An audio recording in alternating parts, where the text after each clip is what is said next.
నా పేరు ముసలూరు చిరంజీవి. మా నాన్న వాళ్ళు అంటే మా ఒరిజిన్ వచ్చి పెదపాడు గ్రామము. మా నాన్న రిటైర్డ్ టీచర్. సో నేను బుద్ధిస్ట్ సొసైటీ ఆఫ్ ఇండియా జిల్లా ప్రెసిడెంట్గా ప్రస్తుతం పనిచేస్తున్నాను.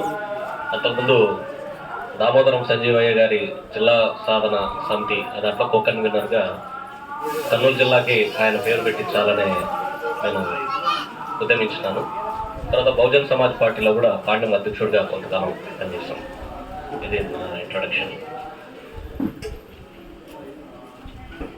ఇది అంటే కార్యక్రమానికి పాండురంగయ్య సార్ గారు పెదనాన్న వర్షకు పెదనాన్న ఉంటున్నారు. ఆయన పిలిచినప్పుడు ఒక రిటైర్మెంట్ అవుతున్నారు అంటే ఇంట్రడక్షన్ ఇలాగే ఉంది. సో ఆ సందర్భంగా ఒక కార్యక్రమం ఉంది. కానీ ఇక్కడ వచ్చిన తర్వాత ఒక వైటీ దాస్ గారు ఆయన అంటే ఆయన ప్యాషన్ సార్ నాకు అర్థమైపోయింది పూర్తిగా.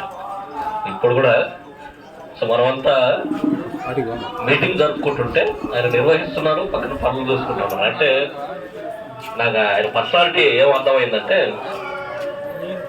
ఫోకస్ పని మీదే ఫోకస్ ఉంటుంది, అనవసరమైన అంటే చాలా విషయాల మీద ఉంటుంది అనేది ఆయన పర్సనాలిటీ అర్థమైపోయింది. అర్థంతో మొన్న బుద్ధునితో నా ప్రయాణం అని బుద్ధుడు అంబేద్కర్ నాటకం జరిగింది. సో అక్కడ నా పరిస్థితి అదే కాబట్టి ఇది కనెక్ట్ అయిపోయాను. ముఖ్యంగా రాజ్యాంగం మీద అవగాహన సదస్సు ఈ సందర్భంగా కొంతమంది మనం కూడుతున్నాము. ఎంతో కొంత నా ప్రజలకి కొంత చైతన్యాన్ని నేను ఇవ్వాలి అనే ఈ ప్రయత్నము చాలా మంచి ప్రయత్నం.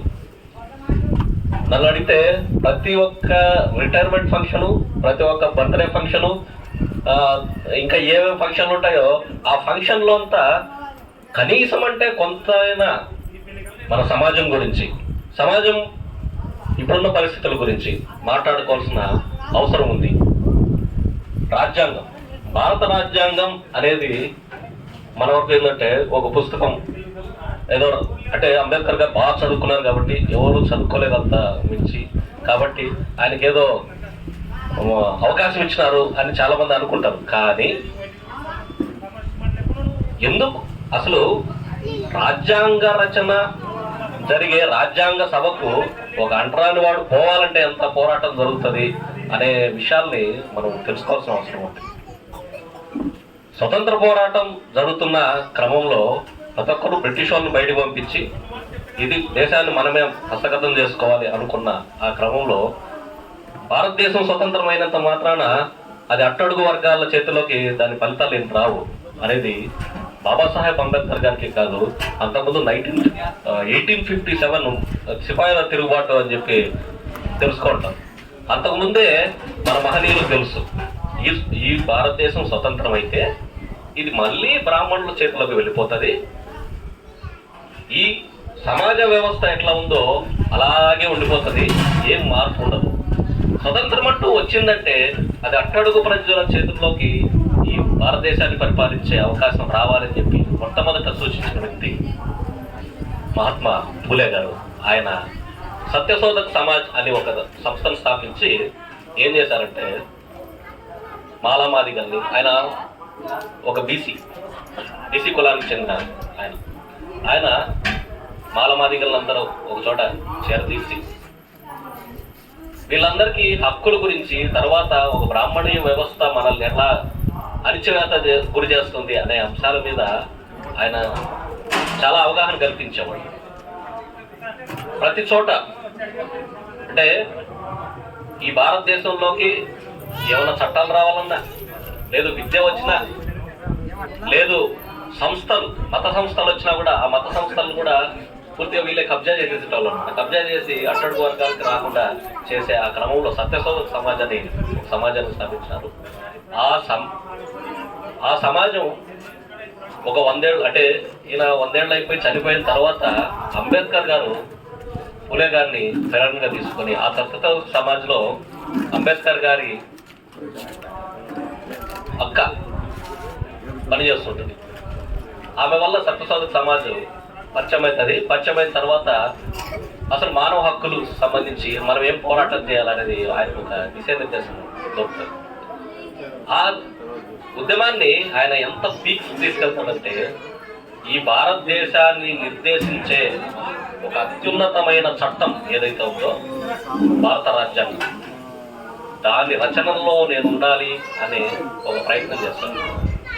అప్పుడున్న పెద్ద పెద్ద నాయకులంతా కలిసి ఈ రాజ్యాంగ సభలో అంబేద్కర్ ఎంటర్ కాకుండా డోర్లు కాదు కిటికీలు కూడా మూసేస్తాం అన్న ఒక పరిస్థితిలో అంబేద్కర్ గారు ఏం చేస్తారంటే రాజ్యాంగ పరిషత్ ఎన్నిక కావడానికి ఎలక్షన్లో బొంబాయి లాంటి చోట పోటీ చేస్తే మన వాళ్ళనే ఆయనకి అపోజిట్ గా క్యాండిడేట్ పెట్టి వాళ్ళకి ఓట్లు వేసి అంబేద్కర్ గారిని ఓడిస్తారు. ఓడించిన తర్వాత రాజ్యాంగ సభకి ఎట్లా వెళ్ళాలా? ఆ క్రమంలో ఒక చైతన్యవంతమైన సమాజము బెంగాల్లో ఉంటుంది. ఆ చైతన్యవంతమైన సమాజం పేరు అప్పటికి నామశుద్ధులు. అంతకంటే ముందు వాళ్ళను చండాల్లో అని పిలిచేవాళ్ళు. చండాల్స్ అండ్ నామశుద్ధులు ఎవరు అంటే ఈక్వల్ టు అదే దళితులే. వాళ్ళు ఎంత చైతన్యవంతంగా ఉన్నారంటే సుమారు జనాభాలో కూడా వాళ్ళు అక్కడ 51% ఉంటారు. ఆ 51% ఈయనను తీసుకెళ్ళి అక్కడి నుంచి రాజ్యాంగ సభకు గెలిపించి రాజ్యాంగ సభకు పంపిస్తారు. పంపించిన తర్వాత రాజ్యాంగ సభలో మెంబర్ అవుతారు కదా, అదే టైంకి భారతదేశ విభజన వచ్చి అక్కడ చూడ ఎంత టెక్నిక్గా ఉంటుందంట. దళితులు ఎక్కడ పోయినా కత్తర్లో పేపర్ లాగా అనమాట. 2 మతాలు కొట్లాడుకుంటే మధ్యలో బలయ్యేది ఎవరు అంటే దళితులు. అప్పుడు హిందూ ముస్లిం కొట్లాట జరుగుతుంది. ఆ కొట్లాటలో అత్యధికంగా అంటే ముస్లిమేతరులు ఉంటారు. ఆ ప్రాంతాన్ని తీసుకెళ్ళి తూర్పు పాకిస్తాన్ అంటే బంగ్లాదేశ్లో కలిపేస్తారు. అంటే బాబాసాహెబ్ అంబేద్కర్ నువ్వు పోయి బంగ్లాదేశ్కి లేదంటే పాకిస్తాన్కి రాజ్యాంగం రాసుకో అనే పరిస్థితులు తీసుకొస్తే ఆయన మళ్ళీ బ్రిటిష్ వాళ్ళని అభ్యర్థిస్తే అప్పుడు బ్రిటిష్ వాళ్ళు ఏమంటారంటే రాజ్యాంగ సభకు అంబేద్కర్ గారిని తీసుకెళ్ళకపోతే స్వాతంత్రం అనేది ఖచ్చితంగా వాయిదా వేస్తామనే ప్రకటన వస్తుంది. ఆ ప్రకటన వచ్చినప్పుడు గత్యంతరం లేక కాంగ్రెస్ అండ్ గాంధీజీ ఏం చేస్తారంటే రాజ్యాంగ సభకు ఆయనని ఒకచోట పోటీ చేయించి వీళ్ళే ఓట్లు వేయించి గెలిపించి తీసుకొచ్చి రాజ్యాంగ సభలో కూర్చోబెట్టాం. అంటే ఏది మనకు అదృష్టం శాతం రాలేదు, ప్రతి ఒక్క దాని వెనక పోరాటం ఉంది. అయితే ఇంకా ఒక విషయం, చాలామంది ఇక్కడ హాస్టల్లో చదువుకున్న వాళ్ళే ఉన్నారు. ఈ హాస్టల్స్ ఎట్లా వచ్చారు?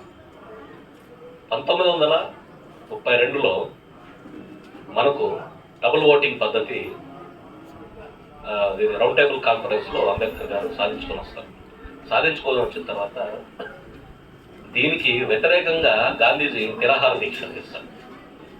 దళితులకి 2 ఓట్లు అనేటివి ఉండకూడదు, వాళ్ళు హిందూ మతంలో భాగస్తులే, వాళ్ళు మాకే ఓట్లేయాలి అన్న ఆ ఉద్దేశాన్ని ఆయన వ్యక్తపరుస్తారన్నమాట. స్వాతంత్ర పోరాటంలో నేను నిరాహార దీక్ష చేస్తానని చెప్పి 10సారి ప్రకటించే వ్యక్తి ఏ రోజు చేయలేదు వాస్తవానికి. ఆయన నిరాహార దీక్ష చేసిన ఏకైక ఉద్యమం ఏంటంటే పునః ఓడంబడికి మాత్రం, అంటే అంబేద్కర్కి వ్యతిరేకంగా దళితులకు వచ్చే హక్కులకు వ్యతిరేకంగా ఎరవాడ జైల్లో నిరాహార దీక్ష చేస్తారు. ఆ నిరాహార దీక్షలో అంబేద్కర్ గారు మన కోసం సాధించుకొచ్చిన హక్కుల్ని వదిలేసి ప్రత్యేక నియోజకవర్గాలు, అంటే చూడండి ఎస్సీలు ఉంటే ఎస్సీలే ఓటర్లు అవుతారు, నిలబడే క్యాండిడేట్ కూడా ఎస్సీనే. అప్పుడు ఏమవుతుంది, వేరే వాళ్ళు జోక్యం చేసుకోరు. ఇప్పుడు ఈ గ్రామం తీసుకున్నాం, లేదంటే జిల్లా తీసుకున్నా, ఎక్కడ తీసుకున్నా ఎస్సీల జనాభా ఎంత ఉంటుంది? ఎంత వచ్చినా 20%, 25% అన్ని రకాల వాళ్ళు తీసుకుంటారు. 80% మంది ఓట్లు వేసిన వాళ్ళు గెలుస్తారా? 20% మంది ఓట్లు వేసుకున్న వాళ్ళు గెలుస్తారా? 80% మంది. సో ఇట్లా చెల్లదప్ప మా క్యాండిడేట్లు కూడా పూర్తిగా హిందువులు అగ్రకులాలే నిర్ణయించే పరిస్థితి మాకెందుకు, మా క్యాండిడేట్ని మేము నిర్ణయించుకుంటాము అనే పద్ధతిలో ప్రత్యేక నియోజకవర్గాలు అడిగితే ఆ ప్రత్యేక నియోజకవర్గాన్ని వ్యతిరేకిస్తారు గాంధీజీ. అప్పుడు ఏమవుతుందంటే రిజర్వ్డ్ సీట్ వస్తుంది. రిజర్వ్డ్ సీట్ వచ్చినప్పుడు ఏమవుతుందంటే క్యాండిడేట్ మాత్రం మనోడు, అంటే ఇప్పుడు కోడమూరు కావచ్చు లేదంటే నంది కొట్టుకొని కావచ్చు, క్యాండిడేట్ మనోడే. కానీ ఆ క్యాండిడేట్ గెలవాలనేది డిసైడ్ చేసేది మాత్రం మిగిలిన అగ్రకులాలే డిసైడ్ చేస్తారు. అంటే వాళ్ళ ఓటు బట్టే గెలుస్తాడు. గెలిచిన వ్యక్తి ఆటోమేటిక్గా దళితులకు మేలు ఎందుకు చేస్తాడు? నన్ను గెలిపించిన వాడు ఎవరున్నారో వాళ్ళకే నేను మేలు చేస్తున్నాను. సో ఈ రకంగా వచ్చిన వ్యక్తి మనకు ఏ రకంగానూ పనికిరాడు. కానీ ఆ రకంగా పనికొచ్చిన వ్యక్తి ఎవరన్నా ఉన్నారు అంటే అది పెద్దపాడు తాళకొర్తికి చెందిన దామోదరం సంజీవయ్య గారే అంత పనికొచ్చారు.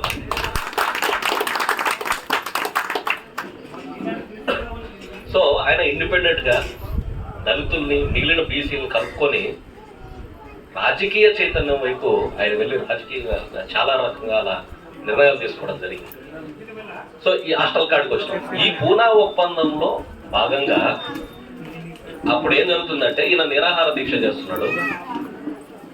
గాంధీజీ భార్యను పంపించి నా భర్తను తప్పొద్దు అని చెప్పి రాయబారానికి అంబేద్కర్ గారి దగ్గర పంపిస్తారు. ఎక్కడ చూసినా దళితుల గుడిసెలు తగలబెట్టడము ఇట్లాంటివి జరుగుతుంటాయి. ఆ టైంలో అసలు అంబేద్కర్ దళితుల కోసం పోరాడుతున్నాడు అన్న విషయమే ఈ భారతదేశంలో దళితులకు తెలియదు. ఇప్పుడు పాలకుర్తిలో ఒక గుడిసె తగలబెట్టేసినారు అనుకో, ఆ గుడిసె మీద తగలబడిపోతే ఆ దళితులకు తెలియదు అర్థం, ఎందుకు నా గుడిసె తగలబెట్టారో కూడా అర్థం కాదు. సో ఇట్లాంటి క్రమంలో నేను చేస్తున్న ఉద్యమం ఎవరికి అర్థమవుతుంది? రేపు పొద్దున వాళ్ళకి ఏదైనా జరిగితే నేనేం ఎట్లా అనేది ఇంట్లో అంబేద్కర్ గారు కాంప్రమైజ్ అయ్యి పూనా ఒప్పందాన్ని ఒప్పుకుంటాడు. అప్పుడు అందులో భాగంగా ఒక అంశం ఏంటంటే ఈయన మామూలు హరిజన ఉద్యమం అని కాంగ్రెస్ నడుపుతుంటారు కదా, హరిజనులు ఉద్ధరిస్తాము అనే ఆ దీంట్లో అప్పుడు అంబేద్కర్ గారికి గాంధీ గారికి ఒక ఒప్పందం జరుగుతుంది. ఆ ఒప్పందంలో ఒక అంశం ఏంటంటే దళితులు ఎస్సీలు ఎవరైతే ఉన్నారో వీళ్ళకి హాస్టళ్లు పెట్టాలి అనేది ఒక ఒప్పందము. ఆ ఒప్పందంలో పాయింట్ ఇక కాంగ్రెస్, అందులో కూడా కాంగ్రెస్లో ఎవరంటే ఈ వైశ్య కమ్యూనిటీ అప్పుడు కాంగ్రెస్ నడుపుతున్న ఆ కమ్యూనిటీ అదే కాబట్టి వాళ్ళు అక్కడక్కడ ఎస్సీ హాస్టల్ ఓపెన్ చేస్తారు. దాంట్లో భాగంగా మనకి రాయలసీమలో వచ్చేప్పటికి 2 హాస్టళ్ళు, ఒకటి నెల్లూరులో, కడప, చిత్తూరు, నెల్లూరుకు సంబంధించి ఒక హాస్టల్ ఓపెన్ అవుతుంది. బళ్ళారి, మన అనంతపురం, కర్నూలుకు సంబంధించి అనంతపురంలో ఒక హాస్టల్ ఓపెన్ అవుతుంది. ఇది ఫస్ట్ హాస్టల్. ఆ హాస్టల్లో కూడా అంటే అప్పుడు ఉన్న సమాజం ఎంత చైతన్యవంతమైన సమాజం అంటే తిండి పెట్టేది ఆరవయసులే, చదువు చెప్పించేది ఆరవయసులే. కానీ లోపల మాత్రం వాళ్ళ హాస్టల్లో అంబేద్కర్ గారి బుక్స్ చదువుతుంటారు. ఆ చదువుతుంటే ఒక సందర్భంలో అంబేద్కర్ గారిని అడుగుతారన్నమాట, ఏబ్బా మేము అన్ని సదుపాయాలు మేము చేస్తుంటే ఆడంతా అంబేద్కర్ అంబేద్కర్ అంటున్నారు, ఏంది దాని అర్థం అంటే అంబేద్కర్ గారు ఒక మాట అంటారన్నమాట, ఎత్తుకున్నంత మాత్రాన ఒక నర్సు తల్లైపోదు కదా, పుట్టిన బిడ్డ నర్సు ఎత్తుకుంటుంది, ఫస్ట్ ఎత్తుకుంటవచ్చు, కానీ తల్లిని గుర్తుపట్టదంట. కాబట్టి హాస్టల్లో ఉన్న పిల్లలు ఎవరు వాళ్ళకి ఈ సదుపాయాలు ఇచ్చినారు అనేది గుర్తుపట్టినారు. వాళ్ళందరూ కూడా అంబేద్కర్ ఉద్యమంలో పయనిస్తారు. తర్వాత ఆయన ఆర్పిఐ పార్టీ నడుపుతుంటే ఆర్పిఐ పార్టీకి మ్యాక్సిమం ఓటింగ్ మన ఎస్సీల నుంచి వెళ్తుంది. సో అది జరిగిపోయిన తర్వాత అదే హాస్టల్ని చాలా రోజులు అదే ప్రైవేట్ హాస్టల్గా సార్ అని చెప్పారు, ఆ ప్రైవేట్ హాస్టల్స్గా నడిపించి ఒక 70లోనో ఎప్పుడో దాన్ని గవర్నమెంట్ పరం చేసుకున్న తర్వాత అది ఇంకా సరే అధ్వానమైన స్థితుల్లో ఎట్టేటో జరిగి నడిచింది. సో హాస్టల్లో పునాది వేసిన వాళ్ళు కూడా అంబేద్కర్ గారే. తర్వాత రాజ్యాంగానికి సంబంధించి ఒక అంశం, అసలు మనకేం కావాలా? గౌరవానికి అసలు మనిషికి ఒక సమాజంలో ఉన్న మనిషికి ఏవైతే లక్షణాలు ఉన్నారో, ఏవైతే హక్కులు ఉన్నారో అవన్నీ హరించబడిన జాతుల నుంచి వచ్చిన వీళ్ళకి ఏముండాలి అనేది మనకు రాజ్యాంగంలో పొందుపరిచింది. అందులో స్వేచ్ఛ, సమానత్వం, సౌభ్రాతృత్వం, మిగిలిన అంశాలు ఎట్లలో ఉండాలి. మనిషికి స్వేచ్ఛ ఉండాలి, సమానత్వం ఉండాలి. సమానత్వం అంటే అన్ని రకాలుగా హెచ్చు తగ్గుల వ్యవస్థ, కుల వ్యవస్థ ఉండకూడదు. అదే మాదిరిగా డబ్బు ఆధారంగా ఉండకూడదు, కలర్ బేస్ మీద ఉండకూడదు, జెండర్ స్త్రీ పురుషులనే ఈ భేదం ఉండకూడదు. ఇవన్నీ లేకుండా సమానం, సౌభ్రాతృత్వం. ప్రతి మనిషి నా సోదరుడే. ఈ భారతదేశంలో పుట్టిన ప్రతి ఒక్కడు నా సోదరుడే అనే భావన, ఆ భావన లేకపోతే ఏమవుతుంది? చట్టాలు ఎన్ని చేసినప్పటికీ కూడా అది సమాజంలో కాదు. చట్టానికి చట్టసభలు చట్టం చేస్తాయి, కానీ దాని భద్రత అనేది ఎవరి సమాజమే. ఇప్పుడు ఇందాక పాండురంగ పెద్దనాన్న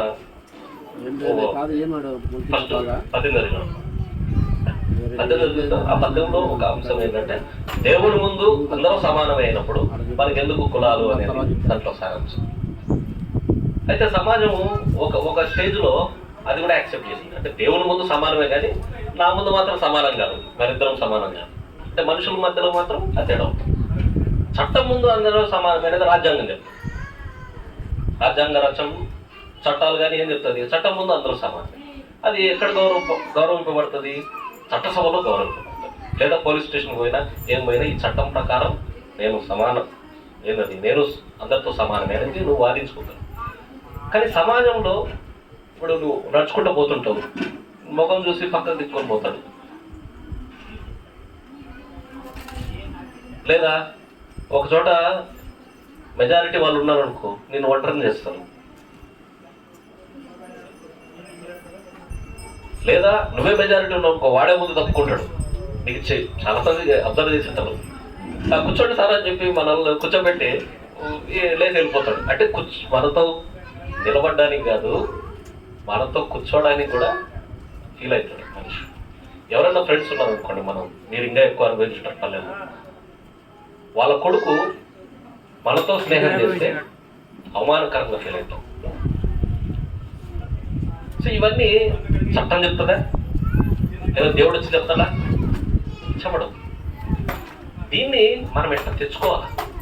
తెచ్చుకోవడం కోసమే ఆయన ఏమన్నాడంటే, రాజ్యాంగ రచన అన్నీ అయిపోయిన తర్వాత ఆయన ఈ సమాజంలో మనుషులందరూ సమానం అని చెప్పిన ఉద్యమాలు ఏమున్నాయి భారతదేశంలో అనేది స్టడీ చేశాను.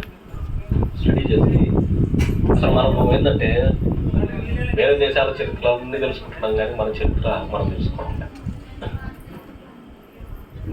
నేలకుర్తి గ్రామంలో ఈరోజు మీరందరూ ఎడ్యుకేట్ అయినారంటే అది ఒక కారణం ఎక్కడో ఉంటుంది. ఎక్కడంటే మనలో ఎప్పుడో బ్రాహ్మణ వ్యతిరేక పోరాటం అనేది ఎప్పుడో జరిగింది. ఆ జరగడం వల్ల మీరైనా చదువుకునేది మేము చదువుకుంటాం, మీరైనా దేవుడు పూజించేది మేము కూడా పూజిస్తామని ఎప్పుడైతే ఒక చెన్నకేశ్వరాలయమో లేకపోతే ఇప్పుడు చర్చిలు ఎట్లా పెట్టుకున్నారో, ఇవన్నీ కూడా సమాజంలో ఒక రకమైన ఉద్యమాలు. అక్కడ మన వర్గం నుంచే ఒక పూజారి వచ్చినాడు, మన వర్గం నుంచే వాళ్ళు చదువుకున్నారు. చదువుకున్న దాన్ని సరే మామూలు జనాలకు అర్థమైనట్లు ఒక పద్య రూపంలోనో ఒక ఇంకో రూపంలోనో చెప్పుకుంటా మనకు వచ్చినారు. చెప్పుకుంటా వస్తే ఎక్కడో ఒక చోట జ్ఞానవంతులు, ధైర్యవంతులు, సమాజానికి హితం చేయాలనుకునే వాళ్ళు పుడుతూనే ఉన్నారు. అవునే కాదు? పాలకుర్తి గ్రామంలో ఆ మొలక ఎప్పుడో పడక ఉంటే ఈరోజు ఇంతమంది ఉద్యోగస్తులు అయ్యే వాళ్ళే కాదు. సంజయ్ ఇలాంటి వాళ్ళు ఇక్కడ నుంచి పుట్టేటోళ్ళు కాదు. అయితే ఇట్లాంటి ఉద్యమాలు ఎన్నో జరగాలి.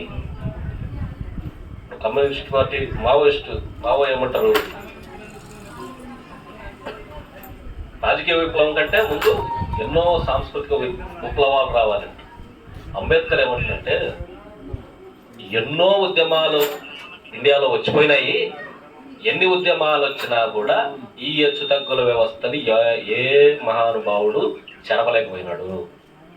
కాబట్టి దీన్ని చెరిపే ప్రయత్నం సమాజం చేసుకోవాలి.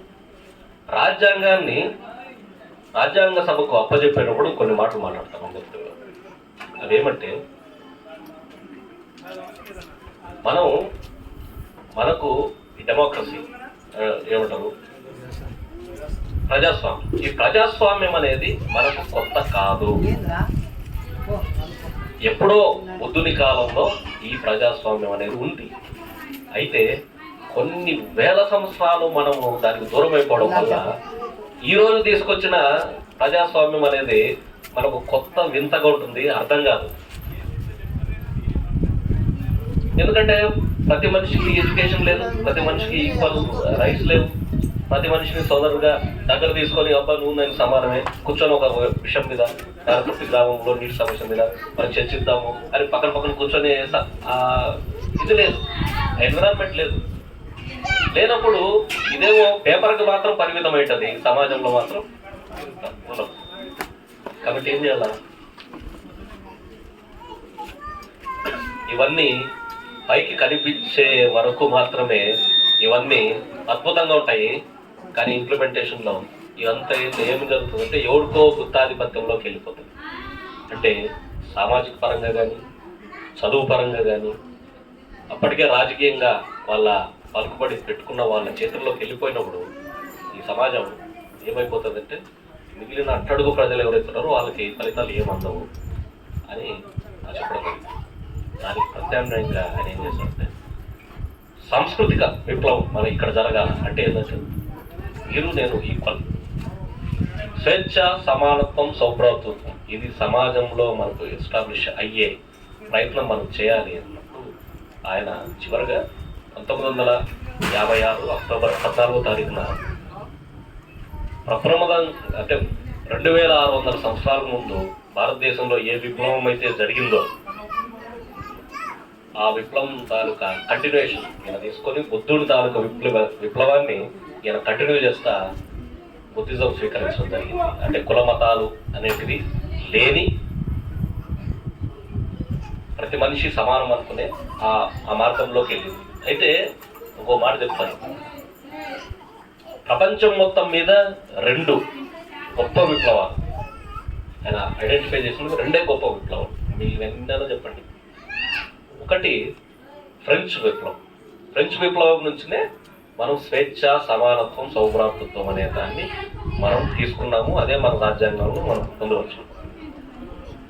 రెండోది ప్రాచీన భారతదేశంలో బుద్ధుడు తీసుకొచ్చిన విప్లవం. అంటే ఈ స్వేచ్ఛ, సమానత్వం, సౌభ్రాతృత్వం అనేది 2600 సంవత్సరాల క్రితం మన భారతదేశంలో తీసుకురాబడింది, అది ఇంప్లిమెంట్ చేసినారు. సో అలాగా మనకు రాజ్యాంగంలో చాలా అంశాలు మనకు అర్థం కావాలంటే సమాజంలో ఈ చైతన్యం ఖచ్చితంగా జరగాల. రాజ్యాంగంలోని అంశాల వారిగా ఈ సదస్సులు ఏవైతే ఉన్నాయో సదస్సులు నిజంగా జరుగుతుండాలి. మీరు చూడండి, స్వతంత్రం వచ్చే నాటికి ఒక పేపర్ అయినా ఒక కాల్ అక్కడెక్కడో గాంధీనో లేకపోతే నెహ్రూనో ఇస్తే ఇమ్మీడియట్గా బ్రాహ్మణ సంఘాలకు కానీ లేదంటే ఆర్యవైశ్య సంఘాలకు కానీ అది రీచ్ అయిపోయేది, ప్రజలందరికీ రీచ్ అయిపోయింది వాళ్ళ సమాజానికి. కానీ మనము ఒక రాజ్యాంగం మీద ఒక సదస్సు ఈ గ్రామంలో జరగాలంటే 70 ఏళ్ళు పెట్టింది. అంటే మనం ఎంత వెనకబడి ఉన్నాము, మన కమ్యూనికేషన్ ఎంత పెరగాల, మన ఏంటది వీటికి సంబంధించిన చర్చించే వాళ్ళు వీళ్ళు పెరగాల్సిన అవసరం ఎంత ఉంది అనే దాన్ని మనము చర్చించుకోవాలి. అంటే చర్చించుకునేదంటే ఎప్పుడు ఏవో అంటే ఇప్పుడు ప్రజెంట్ రాజకీయాలు ఇవి కాదు. అసలు ఇంకోటి, మీకు ఏం చెప్పి చదివించుంటారు మీ కాలంలో? అరే చదువుకుంటే ఒక ఆఫీసర్ అవుతాడు, చదువుకోకుంటే గాడిదలు కాస్తుంది, తేడా అది అప్పటికి సరిపోయింటుంది. కానీ ఈరోజు సమాజం ఎట్లుంది? ఈరోజు చదువుకున్న వాళ్ళే ఖాళీగా ఉండే పరిస్థితులు ఉన్నాయా? చదువుకున్నాడు ఈరోజు గాడిద కాస్తామంటే గాడిదలు లేవు, పని కల్పించుకోవాలంటే గాడిదలు లేవు.